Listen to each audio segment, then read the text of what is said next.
Well, hello and welcome to the Auto Buyer's Guide podcast powered by Alex on Autos. I'm Tommaso here with YouTube's No Drama Car Czar, Alex Dykes. Alex, tell us what's going on with the F-150 Lightning. Yes, well, I was in San Antonio last week and I finally got my hands on Ford's all-new electric pickup truck.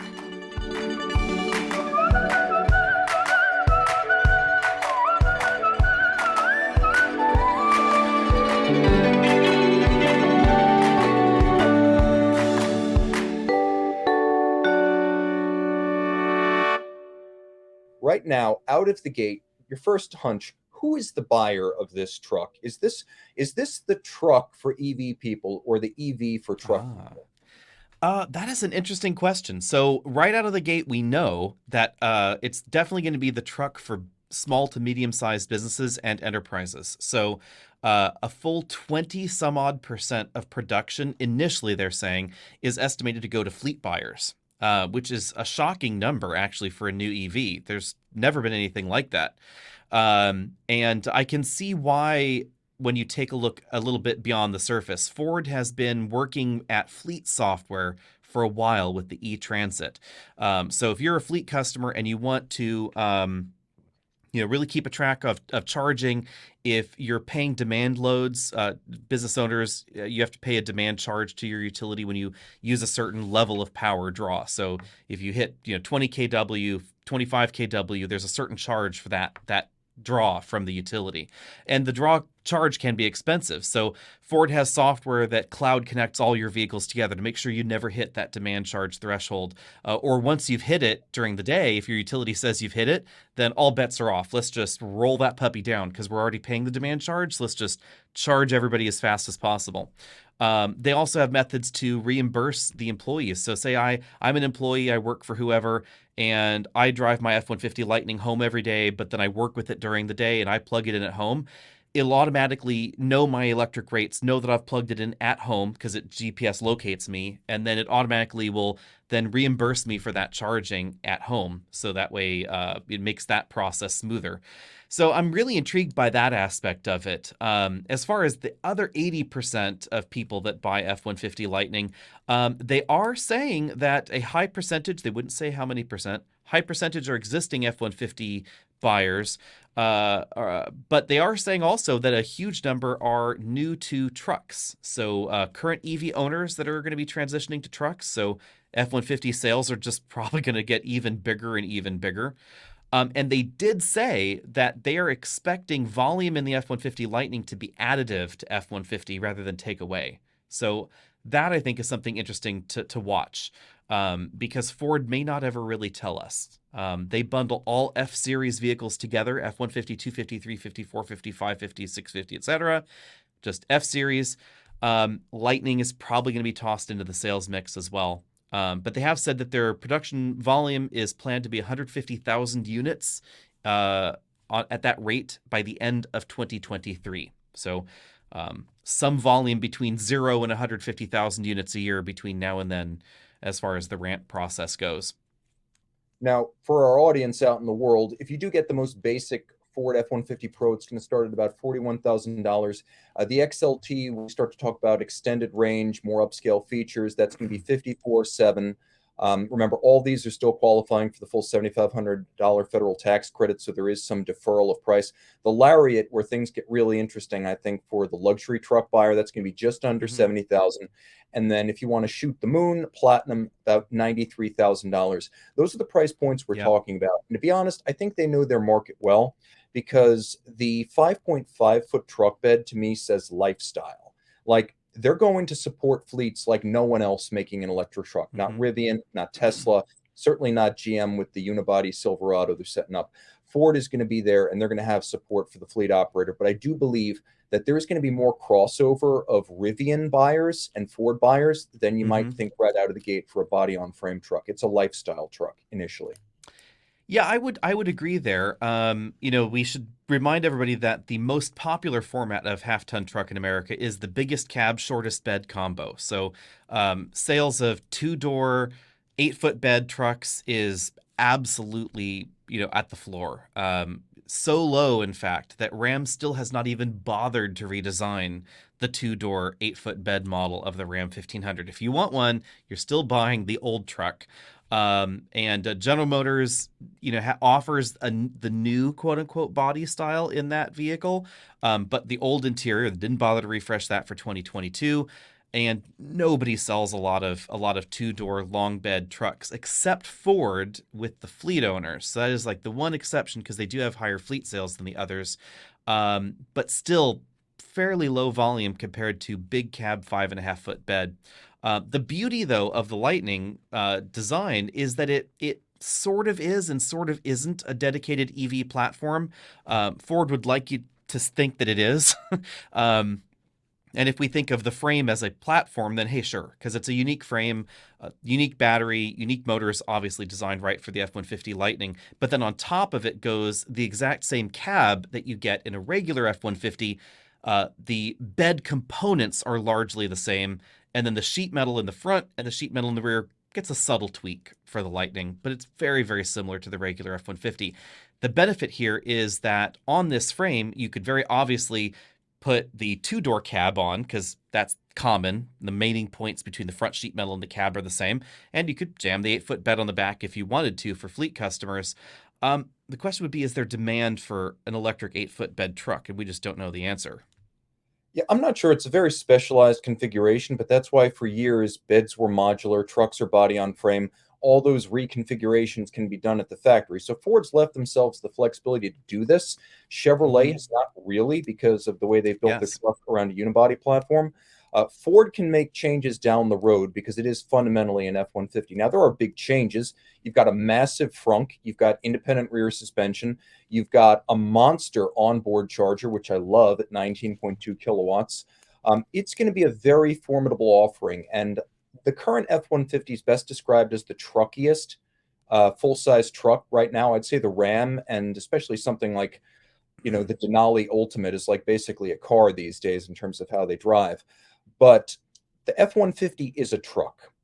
And I would go so far as to say, because it does have a level of customer loyalty that might even convince the cowboy to get an EV, because of the people it will bring in to EVs, Mm-hmm. because of the people it will convert from internal combustion to EVs, because of the people who will be buying their first truck because of this, and the volume of the F-150 in the marketplace, I think this will be the most transformative EV to hit the market since the 2012 Tesla Model S, Mm-hmm. because it will open doors that never would have been opened by even the best electric car or crossover SUV.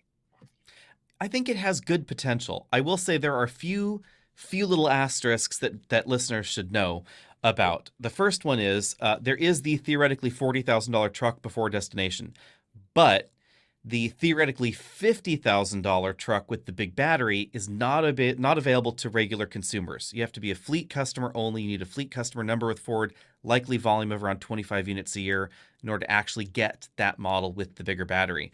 If you as a regular consumer want the bigger battery, the base price is about $72,000, because not only do you have to step up to the next trim level up, but you also have to add an option package in addition to the extended range battery pack. The option's about $9,000, the battery's about $10,000, so it's about a $20,000 upcharge, which is very significant, and that gets you 320 miles of range rather than 230 miles of range. So pretty decent gulf there in the range figures. That will be a limiting factor. Production's also the other limiting factor. Mach-E, they're going to be building 250,000 units a year as far as their run rate by the end of 2023.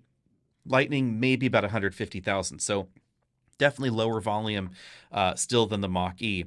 A lot of the Highline features that are being announced and people are really interested in, those are going to be found only in the top trims as well. So the 19.2 kW charging, that's only with the big battery, so $72,000 minimum point there.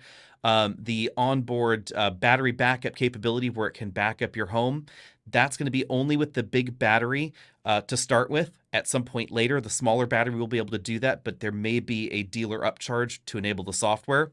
And it's also going to need a $1,300 The Charge Station Pro, that's going to be included with the extended range battery. That'll be optional with the standard range model. The system will then plug into a Sunrun inverter bank at home. That is about $4,000 MSRP plus installation. So all in, if you want that backup functionality, it could be setting you back $7,000 to $8,000 in addition to your $72,000 truck. Now, this is all important, but it's also important to remember that right now the average price of a half-ton pickup in the marketplace is right at about $50,000. And that's averaging in all of the whitewashed steel wheel work trucks out there. So there's definitely a market for a truck at this price point. I think if you told me these are the prices and the year is 2010, 2011, I would have said you're nuts. This is going to face plant. At this point, though, I think people are used to paying those prices for an upscale product.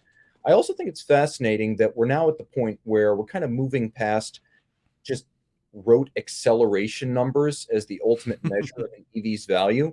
Because if that were the only measure, then Rivian would be king. But I think we can all kind of agree Rivian's a hot mess, and people are looking for the dependability of a service network, availability of parts, familiarity with stuff they've used before, work utility. Can I use it for work? Yeah.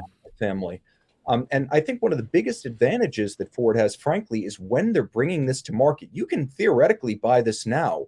Whereas Rivian, did I mention they're a hot mess? The Tesla Cybertruck's probably not going to be available in volume until 2024. And the same is true of the Silverado EV. Ford is shipping these things now. They'll be at scale next year, never mind 2024. I think that might be the greatest advantage Ford has. Yeah, if Ford can ramp up production, we don't know what their 2024 plans are like, but if they can meet these production targets, they will likely be 100,000 units already rolling down the road, probably by the time the Silverado really rolls onto dealer showroom floors. It is likely that in the first month of sales for Lightning, that they will actually outsell the combination of Hummer and Rivian to date. As far as those sales go, Rivian sold about 1,200 vehicles so far in their latest earnings calls that I heard. Rivian had a lot of promise, but I really wonder if they're going to be overshadowed by the bulk of Ford coming at them here. Rivian was promising 2 years of sales by now, but that didn't happen. But also the promise of something that was a little bit more efficient, a little bit easier to park, maybe a bit more off-road capable. It's still going to be more off-road capable than Lightning, absolutely for sure. The 4-motor setup, definitely kind of cool. But efficiency, turns out Lightning actually has the same EPA ratings when it comes to MPGE as the Rivian, and I was not expecting that. Those numbers just came out today, 70 MPGE for both vehicles. Yes, that amazes me, and I can't quite reason where the difference comes from. But a lot of times with electric efficiency, with electric car efficiency, it's not one big obvious system. Like Tesla's advantage, especially on EPA cycle, has always been the way they engineer everything coherently. Lucid does this too, trying to maximize efficiency from a motor, from an inverter, from power controlling software, what tire are you using. Let's take a look at the bearing sizes in the wheels. And I think Ford probably sweated those details because at face value, a body-on-frame truck shouldn't be ripping it up. And the Rivian should have a clear advantage just based on being a conventional unibody, let's call it, I don't want to call it a crossover truck, but it's a unibody. It's built like a car. So, it's kind of it's the Rivian's kind of in this weird in between. It appears that there is a frame-like structure underneath, and it is not welded to the body. It is bolted to the body in a non-isolated fashion. So technically, unibody is the best way to describe it because the frame is not a complete standalone unit, and it does depend on the body for structural rigidity. And the bed and cab are one piece; they're not separate pieces there. So it is that if there is an in-between world, that would be it. Silverado EV, 100% unibody, absolutely without question. No, everything is all welded together. You cannot remove a frame and drive it down the road like you could at an F-150. Oddly enough, though, there do seem to be some distinct weight advantages for the Lightning. I was actually quite shocked. It only weighs about 500 pounds more than a Silverado ZR2 or a AT4X Sierra, both of which have actually lower performance numbers, more off-road capability, but lower performance numbers than the Lightning, both of which will tow less than a Lightning and haul less in the cargo area as well. And it's about the same weight, or actually a little bit lighter than a 6.2-liter supercharged Ram TRX, oddly enough.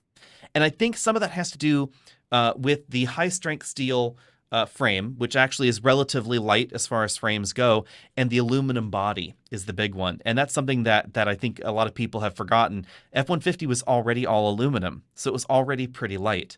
Versus a regular F-150, Lightning's pretty heavy, versus the rest of the trucks, oddly enough, not so heavy. It's a full Honda Civic lighter than a Hummer, and probably pretty close to 2,000 pounds, I would guess, lighter than the Silverado EV. And I'm absolutely reaching there because Chevy has not said one way or the other.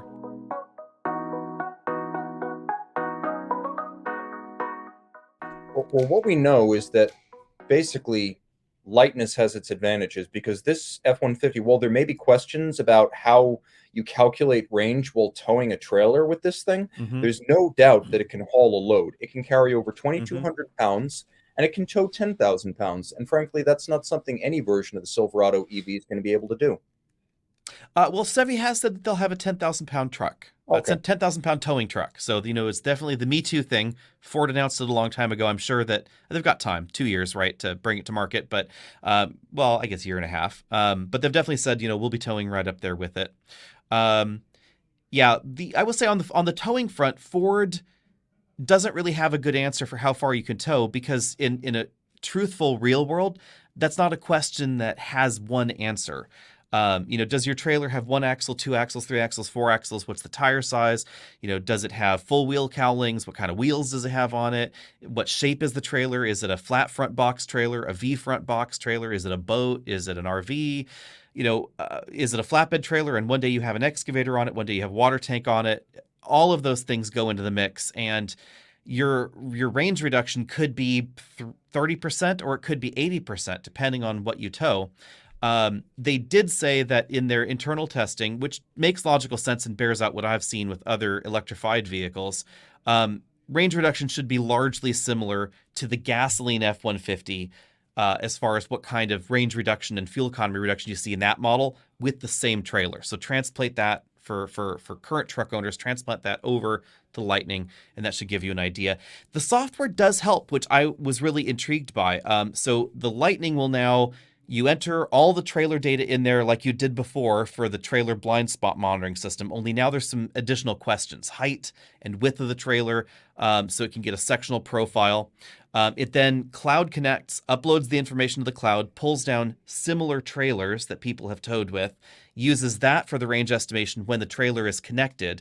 And then as you drive, it's then re-uploading data to the cloud and then calculating a more realistic range. So the more you drive your trailer, the more accurate that range figure is going to be.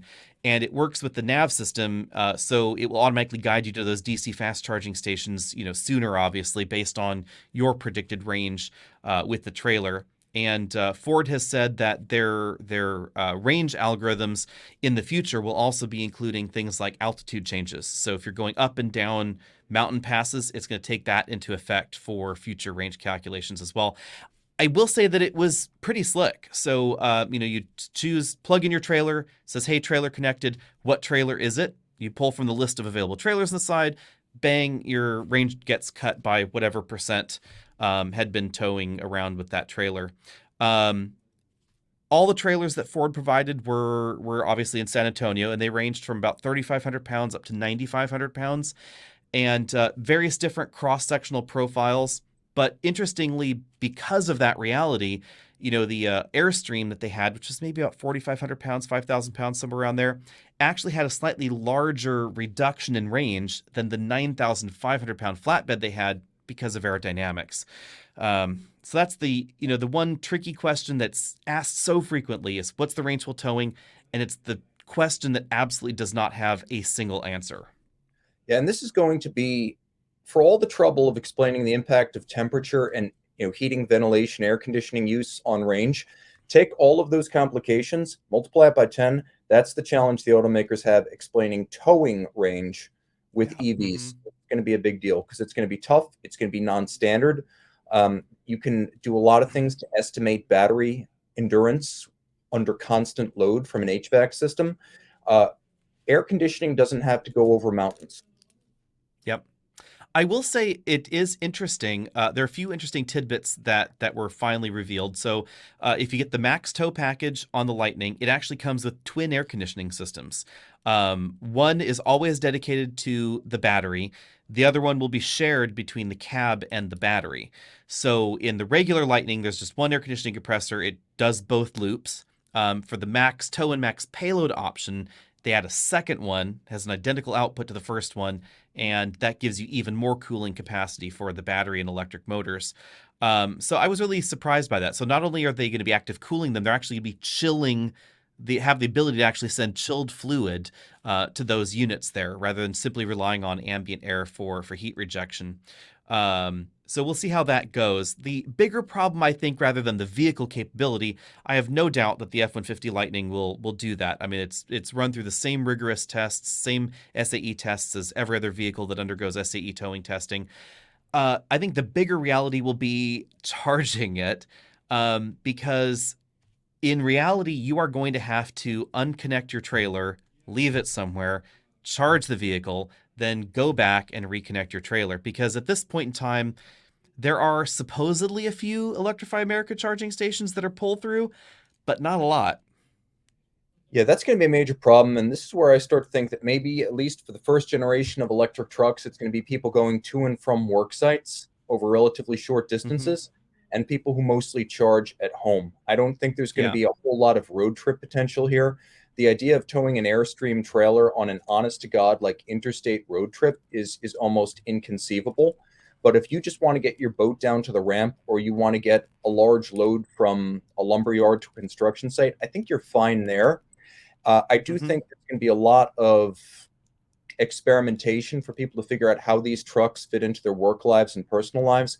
I just don't think long distance towing is ever really going to be a part of that. I think, frankly, for all the Yeah. reasons that long haul truckers might be the only hope for hydrogen, you're going to see all the same points counting against long distance towing with EVs.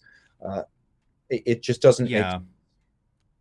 Yeah, to be perfectly frank, a hydrogen pickup truck would make a lot more sense really than a battery electric truck if that's what you want to do. If you want to road trip it, have that camper on there, go from Michigan to Texas. That's going to be tricky in an EV. It's going to be a lot of DC fast charging and a lot of short DC fast charging, or distances rather, between those DC fast charging sessions. Yeah, I just don't see that happening. And again, I do Hmm. think that with super crew cabs, 5.5 foot beds, and a hell of a lot of trucks selling for over $50,000, you're going to see a lot of lifestylers buying this vehicle, and very few of them will be in a position where they are specifically the ones who have to launch their boat or tow their horses. So it might not be a problem. And I think Hmm. ultimately, if you need to tow something long range, that is a great reason for buying a half-ton truck with a factory turbo diesel option. I Hmm. think that will be the domain of towing. Yeah, there were some interesting statistics that I was able to sort of dig around, not find solid numbers, but they were mirrored by what Ford said. So Ford was talking a lot about what their driver profile is, and the average boat owner, for instance, does not generally tow their boat more than 100 miles round trip. So that would be entirely doable in the 320-mile range vehicle, most likely, depending on the size of boat. Campers, that's a different number. That's definitely a lot higher in what I have read. But boat owners generally are short trips. Horse owners generally short trips as well. Unless you're delivering horses or picking up horses or you own a ranch, that's a different metric to sort of the weekend horse owner that boards the horse. They have a horse trailer. They have to go pick it up from the border and then they take it to a horse trail. The actual distance is not usually very far in that construct, and they're usually not driving their horse, across state boundaries, etc. So the other interesting part here is the commercial side, and supposedly when you take a look at fleets and fleets that tow with their work trucks, they generally don't tow long distances either, so that's kind of believable. And those customers seem to be more interested in the additional security of the locked storage up front. So that was definitely a feature they pushed with fleet owners specifically was, if you have your tools, you can lock your tools in the front trunk. Obviously, people could still break in there, but it's a little bit less obvious than the toolbox in the back. Uh, Sideways with that, the logic was payloads 400 pounds into the front trunk. That is generally volume-wise and payload-wise suitable to or similar to what you'd get in a toolbox in the bed. So if you have a toolbox in the bed of your 8-foot truck, you end up with a 6-foot bed anyway. You don't need that anymore. You put it in the front trunk. So it kind of depends on what you want that bed for in a more work environment. Yeah, we'll see. And there will be evolution. There's no way in the Mm-hmm. world of pickup trucks, there is no way this thing sees out its life cycle without multiple cab and bed configurations. So stay tuned. Quick Yep. preview for the folks out in Cyberland. How have you spec'd yours? Yeah, so we ended up with the Lariat with the Max tow package. I was really torn about what to get because I really wanted the Pro model, to be honest. I really wanted the absolute base model with the vinyl floors and everything. No way to get that with the extended range battery. And if this is at all something that we're going to keep long term, which honestly we don't know yet, but if there was any hope of that at all, it needs to have the longer range. So that immediately got me up into that next category. Yeah, so it'll be interesting if you do ever sell this to document Mm-hmm. what you sell it for, because I don't know if the current market's going to continue indefinitely, but if you told me tomorrow that you're going to sell a new Ford F-150 Lightning, I'd be shocked if you don't get $10,000 over retail. So this could be an interesting economic experiment as well as a road test in the long run. Yeah, the other thing we don't know is there going to be a dealer markup? We don't know. The dealer won't comment until the car is in stock, apparently.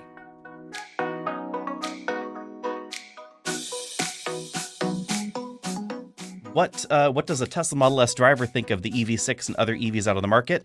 I'm going to go ahead and add Kenny here. Kenny was very gracious and reached out and let us borrow his absolutely brand spanking new Model S for a week. And so the video you'll see on the channel is Kenny's Model S. And then in payback, I said, hey, why don't you take out our EV6 for a week and see what you think of it? So that video is also coming up soon.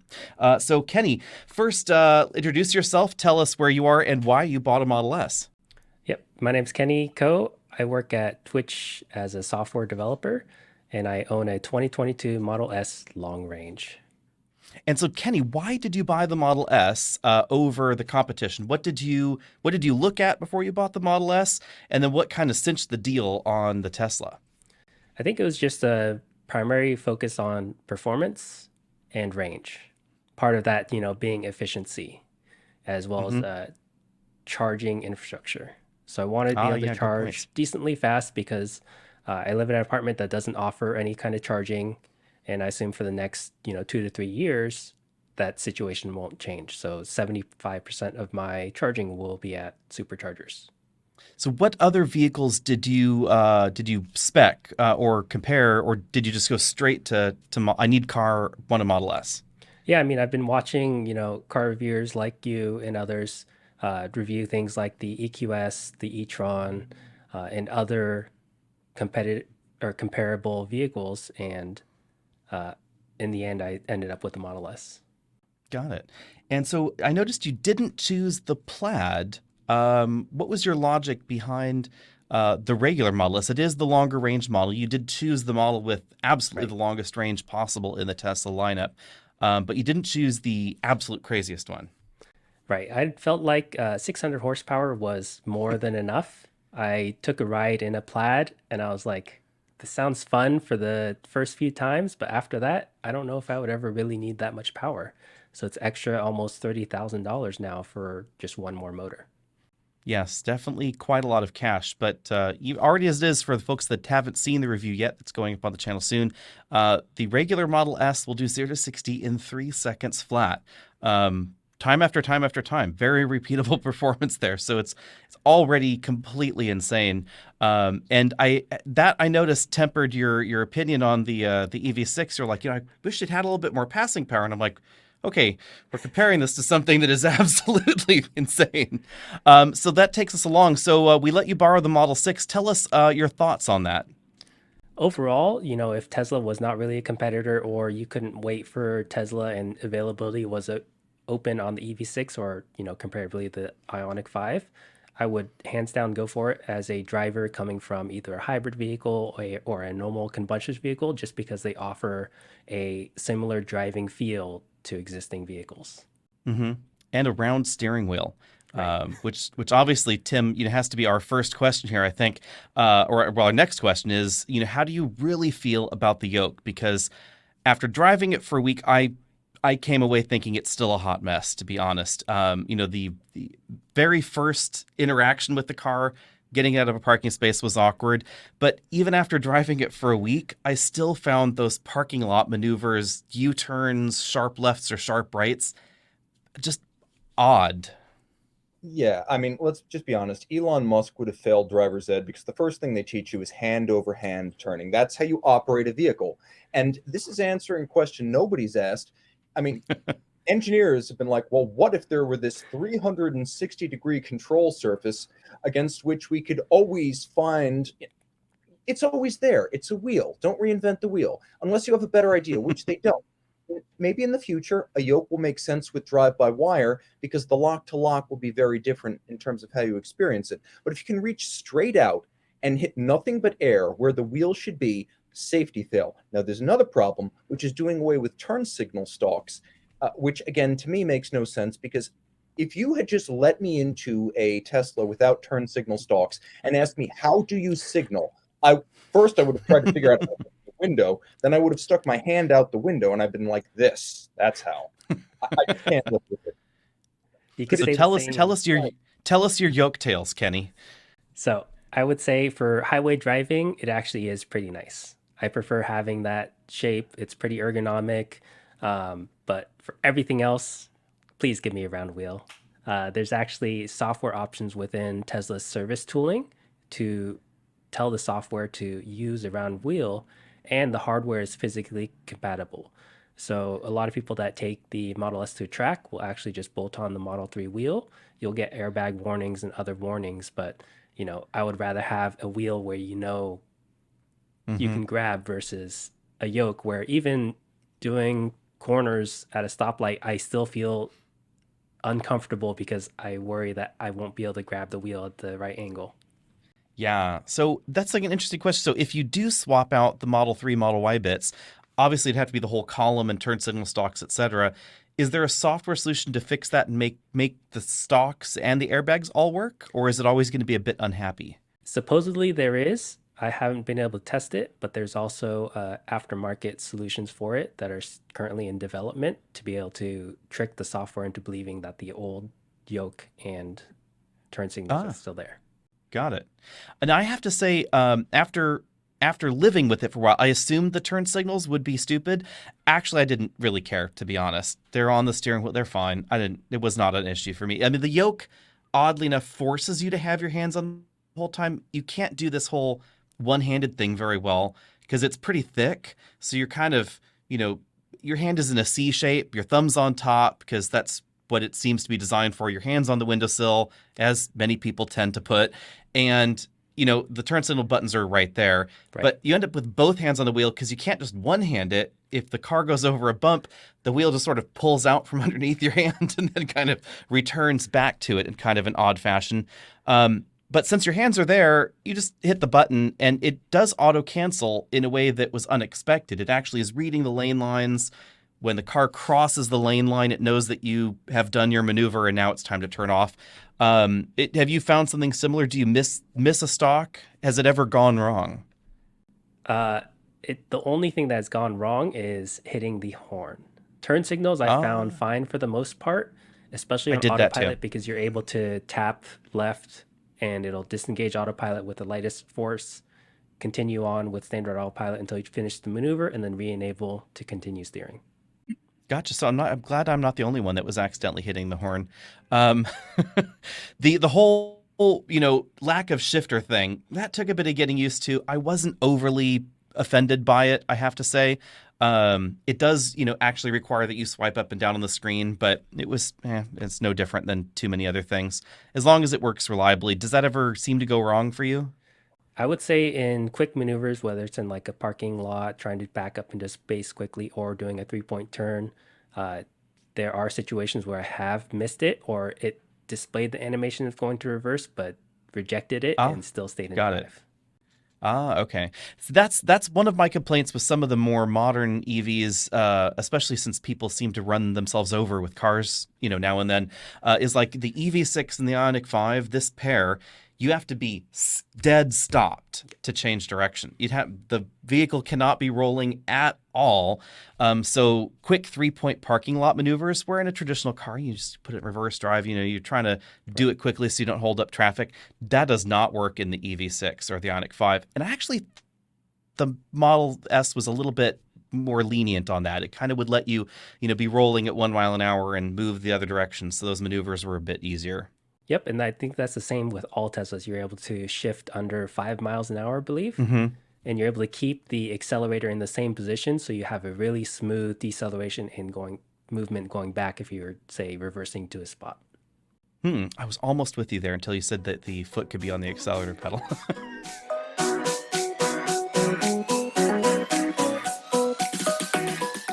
We got to talk about some of the Tesla stuff right now. First, your experience at Superchargers, and second, what's broken so far? Yep. So superchargers have been very fast and reliable for me. I was able to quickly go through the maps, whether it was going to a further distance and automatically suggested, hey, you should stop at this for a certain amount of time. Or if I'm heading back home from, say, Sacramento, I'm able to add the supercharger near my apartment as a destination or a stop manually. And it'll precondition on the way and give me, 250 kilowatts all the way up to 40-ish%, and then go down linearly from there to 100% if I ever charge there. You have to say that when we tried supercharging, it is just about as smooth as it was when we last had a Model 3. Only the charge speeds are faster now. And, one thing that we should mention here for viewers that aren't familiar with EVs, batteries have to be in the right temperature range for fastest charging profiles to occur. And at the moment, Tesla is one of the very few car companies out there that actually manages this actively for you, which led me to one of my other questions that I asked Kenny earlier is, do you actually use the Tesla navigation system all the time? Because I generally don't enter a destination in my navigation system. I'll use Waze just because I want to know where the cops are and where the traffic is on my way home and if I should take an alternate route, that kind of thing. I never use the nav system that's actually built into the car. Generally, if it's the places that I've been to before many times, I won't do that. But if it's a place that I've been to the first time, what's actually really nice is if you have the Tesla app installed on your phone, you're able to look up a destination on Google Maps or Apple Maps or something like that and actually share it to your car. So when you go in, this destination is already set. It'll let you know if you can make it and what charge you'll make it there with. Yep. And I will say that Tesla's charge leveling is really accurate. So how much charge you're going to get when you get there, that's very accurate. Is there a way to just say, I want to supercharge, I know where the supercharger is, and I just want to drive there and then supercharge? Do you have to tell the car I'm going there, or is there some way to do that manually? If you want to precondition, you have to enter it into the navigation as a destination. And going back to Tim's question about the overall issues that I've had with the car, I think the main one that I've had so far was a autopilot issue where sometimes when the vehicle was cold and I try enabling autopilot, all the cameras would just die, autopilot would kick out, and it'd just be back to normal driving for about a couple minutes while it resets. To have that fixed, the service center replaced the radar module, which is actually one of the last vehicles that Tesla makes that had a radar, but any Model S manufactured after March of 2022 does not have radar anymore. Yeah, good point. And so the autopilot won't function over 85, I believe you said, right? Anymore in the newer ones? I think it's 80. 80, okay. So if you're in Texas, and you have your 80 mile an hour speed limit zones, you're going to be going right at the speed limit only. Exactly. What other, just quick back of the hand count here for Tim. What other problems, how many problems did you have with the Model S upon delivery? There were a few minor fitment issues that were easily resolved. The door handle fitment is still not resolved, but they have it on the list to fix. There was also a crack in the windshield on delivery, and because this is one of the new, what they call refreshed models of the Model S, I had to wait about 2 to 3 months for a replacement windshield. Ouch.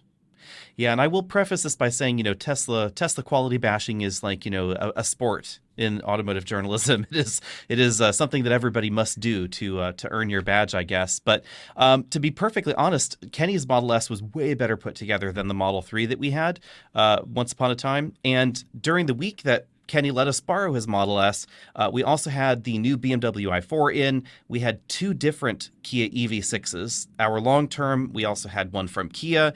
We also had a Hyundai Ioniq 5.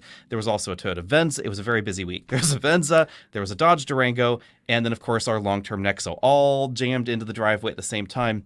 And to be perfectly honest, the build quality of the Model S was just as you would expect in a luxury car. Honestly, the equal of the BMW. Interestingly, for people that are not fans of Korean cars, the winner in that lineup was actually the Ioniq 5. As far as build quality, it was just slightly better in terms of panel gaps, alignment, and panel gap uniformity to the EV6. But honestly, as far as panel gap evenness, front and rear door openings, trunk openings, hood openings, etc., the i4 from BMW, which is just an electric 4 Series, obviously the equal of the Model S. And I would say interior parts quality and build quality is definitely where you would expect it to be in a vehicle of that price category. I would say not everybody is a fan of the minimalist styling. Let's see what you think about that, Kenny. But I would say that as far as parts quality goes, the parts are very similar in quality to Mercedes, Audi, BMW. But the style, that's definitely different. Yeah, and if the Model S didn't have the driver's instrument cluster, I don't know if I really would have gotten it. I really don't like that single center display in the Model 3. Ah. But overall, I think the design of the interior with the minimalist look is pretty clean to me, especially that center console layout with the doors that are dampened and everything. You have a lot of storage that's hidden away, a lot of soft touch materials on the door panel, places where you put your arm. And overall, I'm really happy with the interior. The faux suede in it has 4 Qi wireless charging mats for people that are fans of Qi wireless charging. 4 Qi wireless charging mats in one car, and they're all coated with faux suede, which I thought was really cool. If you had to pick one feature that you disliked the most in your Model S, what would it be? What would you kick to the curb? So I would say I dislike the yoke the most. And if I had the Okay. option of replacing it, I would do so. And what is the one feature that you can find on a non-Tesla EV that you would want on your next Tesla? 360-degree camera. Good point. Yeah, so for people that aren't familiar, Tesla does have tons of cameras, but no actual 360-degree view, which I've always thought a little odd.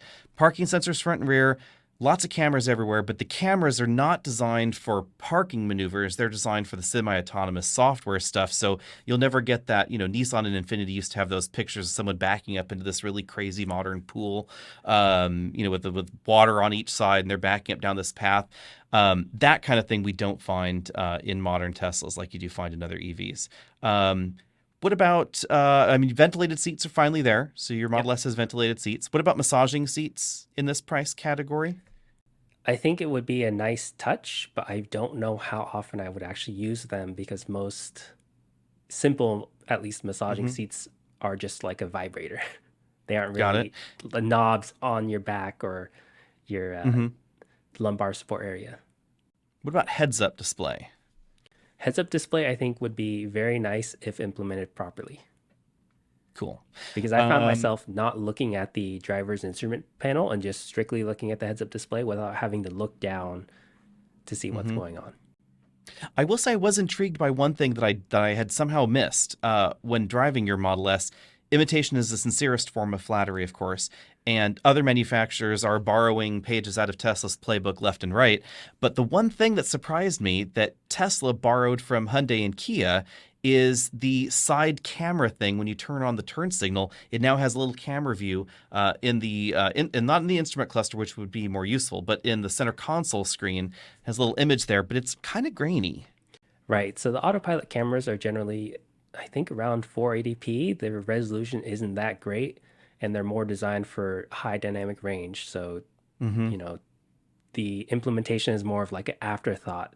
Hey, we could use these cameras versus, oh, these cameras are designed for this specific use case.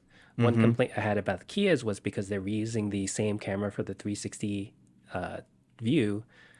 it seemed like it pointed a little bit low. You couldn't really get a clear view of cars further off, but it was more than enough to cover the blind spot. Yeah, it's just that it's nothing back there. That's someone else's problem back there. It's just the what's in my blind spot thing. And I will say that it is interesting to me, or it was interesting to me actually when I had them both, that in the Kia, I don't know if you had a chance to look at this, but in the Kia instrument cluster, they do the Tesla thing with the little blobs that are cars around you, and you can see the little blobs around you and what the car is detecting. And for some reason, the Hyundai, which is doing that in the background, doesn't bother displaying it on the screen. Yeah, I would say that display is not as helpful as the Tesla one. That's more real time, I would say. The heads up display shows if the radar system is tracking a car in front of you in the EV6. But again, you're not often looking down while you're driving to see where are other cars around you, right? Yeah, the eternal problem with all of those novel solutions that are showing blobs, and whether it's a truck or whatever, it's no one's driving by that.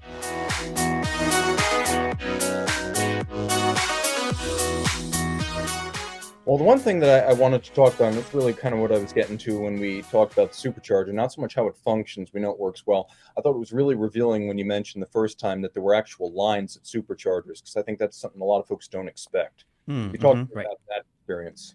So while I was driving the EV6 on the way back from Sacramento, I stopped by the Vacaville outlets, and there were a Tesla supercharger station there with, I would say, about 5 vehicles lined up.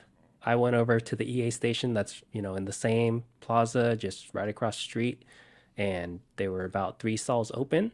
None of the 350 kilowatt stations were open at the time that I parked, but, I was able to get a spot, charge at 150 kilowatts, go to the bathroom, come back. But unfortunately, by the time I came back, I ran into a charging issue.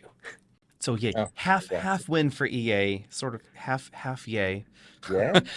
So how many charging errors did you encounter with the EV6? Let's count charging errors. Specifically on that day and multiple stations, both the 150 and 350 at EA, I had about 4 charging errors. Then you went to EVgo, right? Correct. So And after the how fourth did that one, I go? went across the freeway to the EVgo 350 kilowatt station, and instantly the transaction process was a lot simpler in terms of just a credit card purchase, and the communication with the vehicle was a lot faster. And then a minute after starting charge, I was able to get 250 kilowatts and be on my way in about 10 minutes. Oh, cool. Yeah, I have noticed that since you said that, we just actually did a fast charge test loop with the EV6 just to record from 1% to 100%. And EVgo was definitely a little smoother than EA. And as far as sort of charging connections go, I know Tim was asking about that earlier. How do you see the supercharging network? Is it growing appropriately? Are there other problems? How is charging etiquette happening? Right. I think that the sale volume of Teslas is not catching up with the scale of supercharger deployments. So, especially in California or EV heavy states, you're always going to have the issue during peak travel times of lines at superchargers.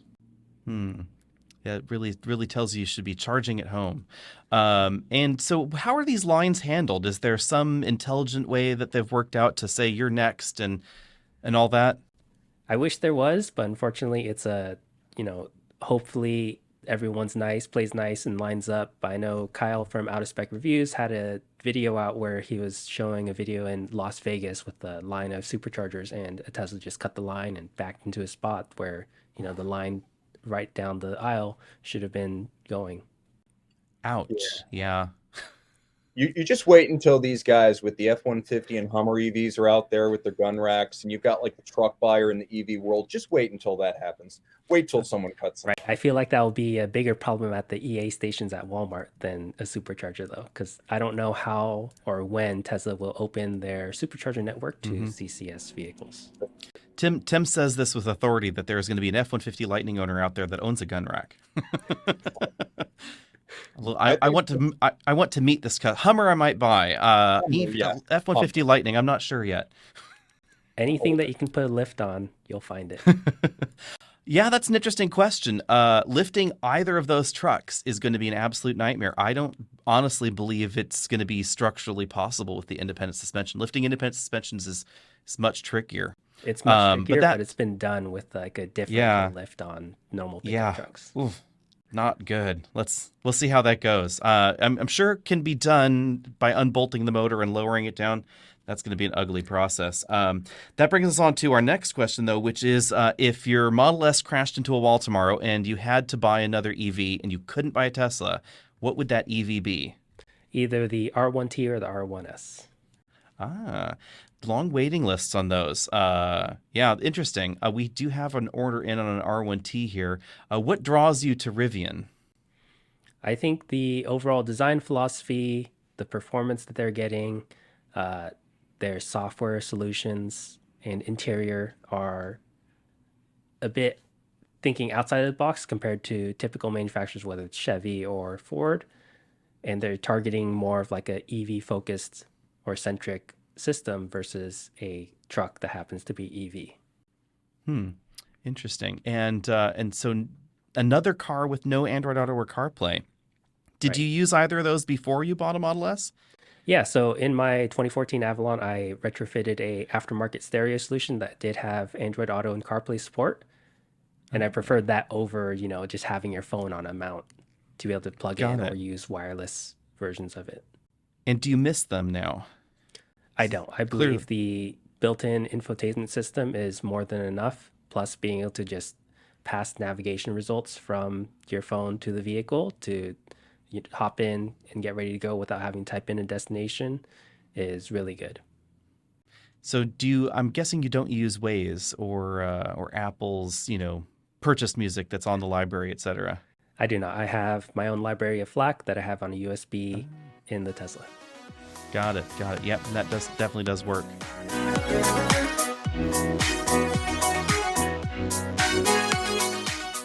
Okay, so Kenny, how would you compare the driver assistance systems in the EV6 versus the Tesla? I mean, was one better than the other, or was it just different? It's about half and half. So in my Model S, I have the basic autopilot system, which just has, radar adaptive cruise control and lane centering, no self lane change and things like that. Uh, I would say the Tesla is very good at lane centering, but is not as good at the radar adaptive cruise control part. In the Oh, EV6, I found that it was very smooth, accelerating, decelerating for traffic up ahead. But in autopilot, it sometimes would delay braking and provide a very hard braking scenario anytime that there are stopped vehicles ahead or traffic slows more than a gentle slowdown. hmm. And how do you feel about some of the systems like blind spot monitoring and their performance, the more core systems that people seem to be interested in like that? Yeah, I think it would be beneficial for Tesla to implement a real blind spot monitoring system using the radars in the back, as I really appreciated the EV6 having it as a secondary backup. I still should check over my shoulder. I look at the Hmm. mirror. I see if the light's on or off and use the camera as a quick check just in case I miss something in that process, right? And how's Tesla handled blind spot monitoring? Is it just in the instrument cluster or is there a little light somewhere? There is a camera in the instrument cluster and there's supposed to be a warning, but I've never got it to trigger, even trying to. If I see a car in my blind spot, I enable the turn signal. It does not warn me, even though the setting is enabled. Interesting. Yeah, that is kind of odd there. And then on the adjustability here, kind of sideways, how do you feel about the lack of adjustability for regenerative braking in the Model S? Because now Tesla has decided to just not let you adjust that. They used to offer more adjustment to a wide variety of things, and they've actually kind of cut down the systems that you can tailor. Right. And I found that I've gotten used to the Tesla level of regen to be able to anticipate when to release and let regen take over it. There are some situations like when if I go downhill on a steeper incline that I'd wish that regen was a bit stronger. But, in those situations, then I'd use the service brakes to slow the vehicle down. I wish I could Hmm. bring that into the battery pack, but, I don't believe that Tesla will be adding that as a feature except in Yeah, travel they've mode been where you very can specify resistive. it. Yeah. Hmm. Yeah, for viewers that aren't familiar, so Tesla, when you hit the brake pedal, it's just turning on the regular friction brakes. Unlike every other EV out there, where when you hit the brake pedal, there's an electronic system behind that then bumps up regen into the battery until you've hit max regen. Then it will feather in the friction brakes. And Tesla initially said that they were doing this for brake pedal feel, and now it just seems like they're just really, really firmly embedded in this particular feel. So with that in mind, Kenny, how do you feel about the blended braking system? Does it feel weird to you after being in the Model S? I think it feels weird because it can change depending on the regen setting that you have. At the max regen setting, the brake pedal is very touchy, where just even a small activation will trigger basically full regen, so you get that lurch going down. And in with the crawl mode enabled, it gets very difficult to regulate the actual speed of the vehicle. Mm-hmm. I'm sure with, more time driving the vehicle, you get used to it. And, if you stick to a single regenerative braking setting, you get used to it. But it still had this weird feel where you're not really sure how much brake will be how much deceleration you'll get for the same brake application. Oh, yeah, perfect. Yeah, good point. All right, well, thanks for hanging out with us for a while here, Kenny. And before we go, I forgot to ask you, how old are you? I am 29 years old. And that is a perfect segue into our next topic, which is the buying habits of the millennial car buyer. Like me.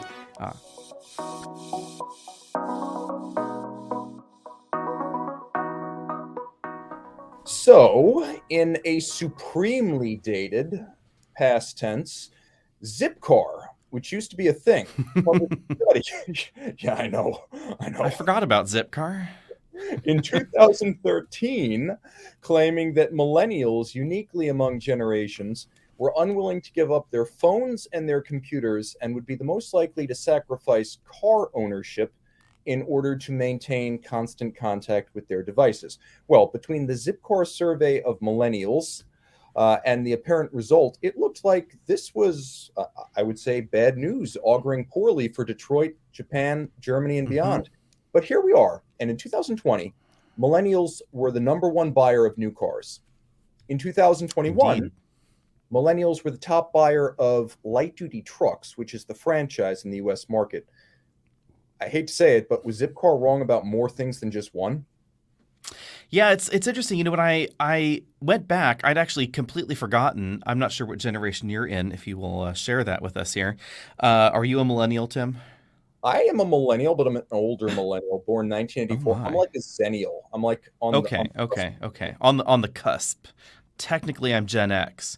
So, I when I was looking into this, apparently my generation was also supposed to be devoid of car lovers, and we were supposed to be waiting forever to buy a car, etc.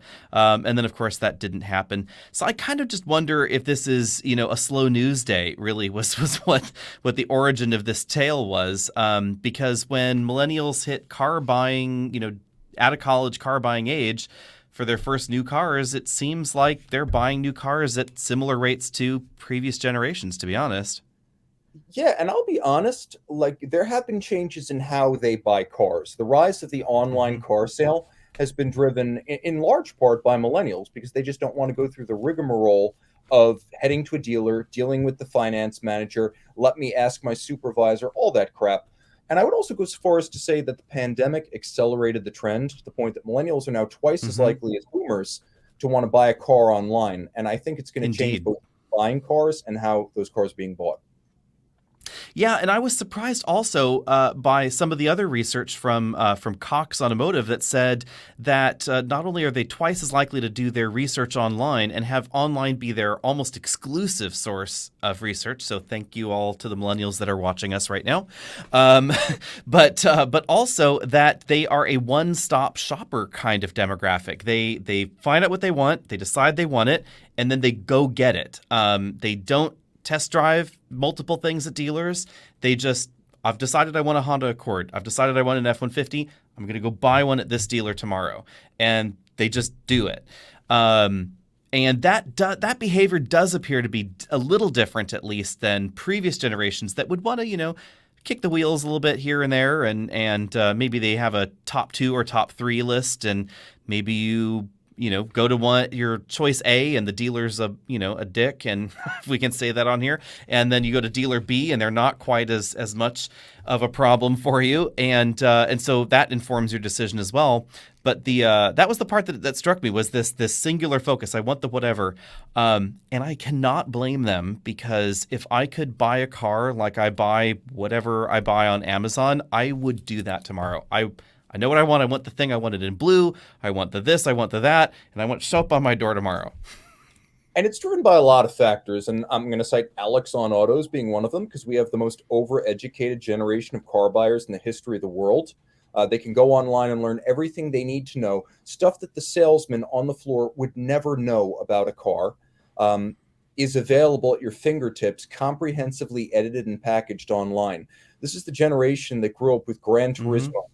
I mean, we knew about obscure Japanese variants of economy sports hatchbacks when, we were 13 years old. And we drove all of them at Mazda Raceway Laguna Seca on a PlayStation. But the resources available online now, along with the fact that it is confirmed via research that millennials do more researching before they buy, that explains why they buy with confidence. That and scarce inventory in recent years. Yes. If you see it, buy it. That's true, especially during the pandemic. But it does strike me that I am surprised Carvana seems to be having some financial woes apparently at the moment. They may have overextended themselves with this. The end of the pandemic, people have shifted a little bit back to wanting to go to the dealer in person. So their business model worked to excellence in the pandemic. Now they appear to be having a bit of a struggle there. But if you don't want that dealer experience and you really just want the no hassles, I want that blue one with the whatever, you're pretty much left with Carvana, Vroom, the used car market there, or Tesla. Yeah, I think the problem with Carvana is that it's tough when you sell things that are used. The profit is made on the buying side, and it's becoming tougher and tougher to buy cars at low prices because everyone knows everything today. And again, you've got all those resources online. So the day of being able to rip a used car from an uneducated owner is long gone. People know what they have. And Carvana's other problem, of course, was that in the pandemic, I'm sure you've all heard the stories of Carvana and Vroom paying absolutely insane numbers for used cars. So then it leads the question, where are they making the money? Because they're certainly not making it on buying low and selling high. Well, no, I mean, they laid off 12% of their employees, a lot of them via a Zoom call, apparently, which is, I guess, a very 2022 way of laying off people en masse. But it is. Yeah. Did I tell you that we're laying you off, Tim? Sorry. That's okay. Watchbox. I come back. This is not just an episode; it's a business meeting. It's an interesting blend of data there. The other thing that struck me when we were doing research for this episode was that in 2017. Pretty old data, to be perfectly honest. 5 years out of date is a lot when we're talking about the millennial generation. But this is the most current data I could find, that Mazda had the youngest buyers, interestingly, at an average of 36.8 years old, followed by, just quickly here, Volkswagen, Hyundai, Subaru, Dodge. How did that one happen? Chevy, Jeep, Kia, Honda, and Nissan. And only over Nissan does the average age go over 40 years old. It's surprising, but it's also indicative of a sea change. Now, I don't know what's up with Mazda. Maybe that Zoom kid is now 35 and he had influence on his generation. I can't say. But I will say this. They have the image of a useful and also youthful and fun to drive car. And, with Mazda, you do have fairly low volumes. So there, odd things happen when you have a smaller brand. But I would say that one thing we could definitely say on Mazda specifically is this probably tells us a lot about CX-5. I was looking for most popular models, could not find good data there, but Mazda, over half their volume is CX-5. So I think this really just highlights the youthfulness of CX-5. Yeah, I would say that's definitely the case, and it's really one of those meat-of-the-market products. I do think that it's a little bit of an anomaly. I'm not sure why Mazda specifically would be so popular, but I would say probably, again, it's just the image of the brand. The price is right. They're fun to drive. And maybe they don't want to drive what their parents drove. And frankly, very few parents drove Mazdas. You know, it's funny. I was surprised that Honda is not at the bottom of this youth list, because this is dating me, I guess. But I remember when I was a kid, and maybe it was growing up in the Bay Area, obviously a liberal enclave, and attending school in an area that had a very high Asian population. Maybe that has something to do with it. I have no idea. But Hondas were the thing that all of us were looking at. That was definitely the era. You know, the Civic Si wasn't really that old. There was the Del Sol. Accords were not exactly cool, but they weren't Camrys either. I, for some reason, when I imagine myself in high school thinking about the cars that the cool kids wanted, a lot of them were Hondas, and at least they're still under 40. But somehow Jeep, Chevy, Dodge have managed to be more popular with younger audiences. I'm not surprised. Vin Diesel's going to be 55 this year. The Fast and the Furious crowd's getting up there, you know? That's true. Sorry, Alex. Sorry. But yeah, I mean, the SI's like peak years of the 1980s and 1990s, that's a long time ago. But muscle cars are supposed to be our dad's car. Yeah, but the thing is, muscle cars were reborn into something entirely different, whereas Honda is still exactly what it was in the 90s. It represents sport compact performance. And frankly, a lot of the boomers are aging out of the vintage market for muscle cars, and generation X and the millennials are kind of taking up the slack. So that's a weird one, but I'm not surprised by the Honda things. First of all, a lot of our parents did have those. And also the generation that associates them with like sport performance is the generation that can remember when the Civic had, double wishbone front suspension. And those days are long past. It is interesting that Toyota skews so much older than Honda, even currently, though. That was interesting to me, at least. I expected it, but I didn't expect the distance to be quite as large as it was. It really doesn't shock me. I think Toyota today has the same clientele that Studebaker had in 1955. People who typically buy, I'm sorry, that didn't work out well for Studebakers. Toyota, I expect better, but still, I think it's the same customer profile. A little bit more buttoned down, stolid, sober, thrifty, economy minded, doesn't want the biggest, most powerful car on the market. You can definitely have a mass market brand with sex appeal. The problem is Toyota, at least up until recently, didn't have it, but I might have to recalibrate because it seems like niche performance cars are now going to be the Toyota trend of the 2020s. We've got 3 of them with more on the way. So. That is true, yeah.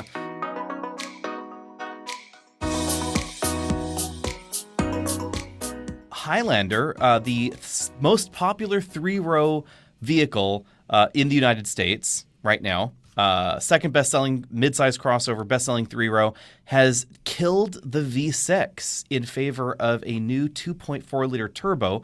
That's, of course, after they've already told us that Sienna is 2-liter 4-cylinder hybrid only. 2.5-liter 4-cylinder hybrid only. The Sequoia, I'm running out of S names here, Sequoia, and the new Tundra, turbo only, with the Sequoia getting the standard hybrid system.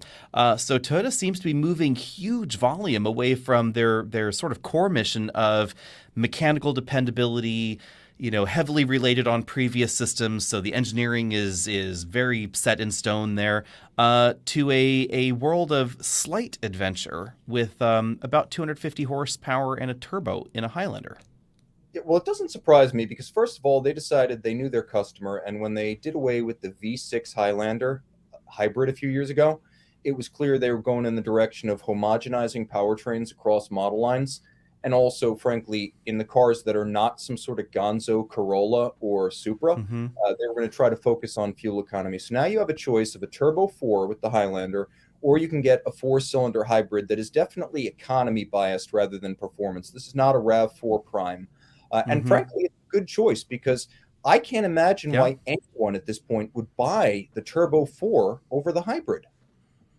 That's definitely true. I mean, if I were buying a 3-row crossover and you had a modicum of interest in reliability and a strong focus on fuel economy, hybrid Highlander is the way to go.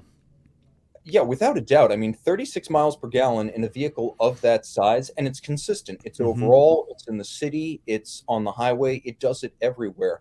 I can't see Yeah. a reason why you wouldn't, like to the point where I wonder how long the Turbo 4 is going to last, or if they're just going to decide at some point, cut your losses. Yeah, I mean, it's an interesting world. Toyota has basically said that their design and development direction is progressively move everybody towards more efficient things, hybrids. Then once everything's hybridized, then we'll move to plug-in hybrids. Then we'll move everybody to EVs, that kind of thing. So there's a huge push for hybrids in their lineup. I'm intrigued though that they are willing to theoretically give up long-term durability and reliability for short-term fuel economy gains in a way. We should note that the hybrid Highlander is the most efficient, but the turbo and the old V6 actually get the same current EPA label as one another. So no actual fuel economy improvement for the small displacement turbo. But I would be willing to bet that on their CAFE compliance calculations, the 2.4 liter turbo is probably actually a little bit better because that's calculated differently. But if you're that shopper that says, "Oh, I buy the Toyota because I want to go 300,000 miles on my original engine," is that going to be a Toyota turbo? I'm not sure it is, because I think people almost always pretend that they're going to keep like with their watches. I work in the watch industry. People are like, I'm going to pass it down to my son and his son and they sell the watch in 3 years. And I think a lot of people will never probe the neither regions of the standard hybrid powertrain warranty, which is so far beyond like the first owner's purview in this type of car that I don't think it'll ever be an issue. I think if you're the first owner, the second, even the third owner of this car, you're never going to run into any serious issues. I would also say that realistically, because it has the Toyota name on it, I don't think anyone's going to have any upfront distrust of these systems. If there were going to be any really big problems with Toyota hybrid tech, first and second generation Priuses would be a nightmare by now, and they're not. So I think down the That's road, true. we've got enough practice with these systems that there's nothing to fear. Yeah, hybrid I'm not worried about. What do you think about the turbo, though? I have my concerns about these. I'm sure it's not a super high pressure turbo, because I think these ultra high boost, like 20 Correct. psi boost 4-cylinder turbos, I think they're a nightmare for some head gasket replacement specialist down the line. I'm not sure I like it, but I also think it's going to have a short lifespan. I can see a world in which the Highlander becomes Sienna-like and the hybrid really becomes the only option. Yeah, I'm intrigued because, Tundra rollout with the new 3.5 liter twin turbo 6 in that model did not go as smoothly as Toyota's launches typically go. Toyota honestly has a track record for not screwing things up when they launch a new car.